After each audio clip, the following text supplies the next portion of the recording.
21 अगस्त को supreme court of Pakistan ने 9 मई की 8 मुकदमात में साबिक वज़ीर-ए-आज़म इमरान खान की ज़मानत की दरख्वास्तें मंजूर की। ये फैसला सुप्रीम कोर्ट में चीफ जस्टिस यहया अफरीदी की सरबराही में 3 रुकनी बेंच की जानिब से किया गया।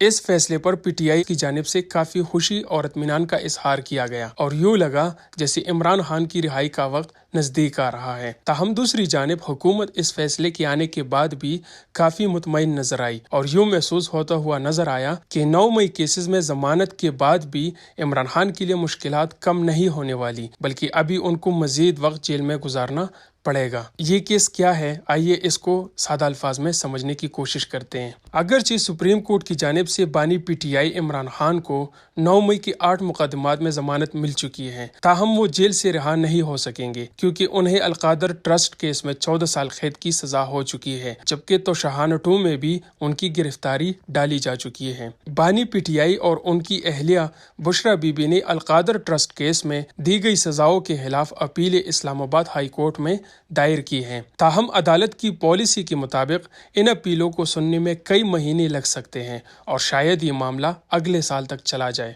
इस्लामाबाद हाई कोर्ट में इस वक्त 279 मुजरिमाना अपीलें ज़ेर समाअत हैं, जिनमें 63 अपीलें सजाए मौत के खिलाफ, 73 उम्र कैद के खिलाफ, जबकि 55 अपीलें 7 साल तक की सजाओं के खिलाफ दायर की गई हैं। इसके अलावा 88 अपीलें 7 साल या उससे जायद की सजा के खिलाफ दायर की गई हैं, जिनमें इमरान खान और बुशरा बीबी का केस भी शामिल है। अदालत के मुताबिक हर केस को उसकी बारी पर ही सुना जाएगा और किसी को लाइन में आगे लाने की इजाज़त नहीं। अदालत का एक उसूली फैसला है कि पुराने और संगीन नौइयत के मुकदमात को पहले निपटाया जाएगा, इसलिए इमरान खान का केस जल्दी सुनने के इम्कानात बहुत कम हैं। इमरान खान ने अलकादर केस में अपनी अपील 31 जनवरी 2025 को दायर की थी, जो अभी बिल्कुल नई अपील शुमार होती है। इस सूरत हाल में हुकूमत के करीबी ज़राए का कहना है कि इमरान खान के खिलाफ दीगर केसेस के फैसले इस अपील की समाअत से पहले ही हो जाएंगे, यानी कानूनी तौर पर भी इमरान खान की फौरी रिहाई के इम्कानात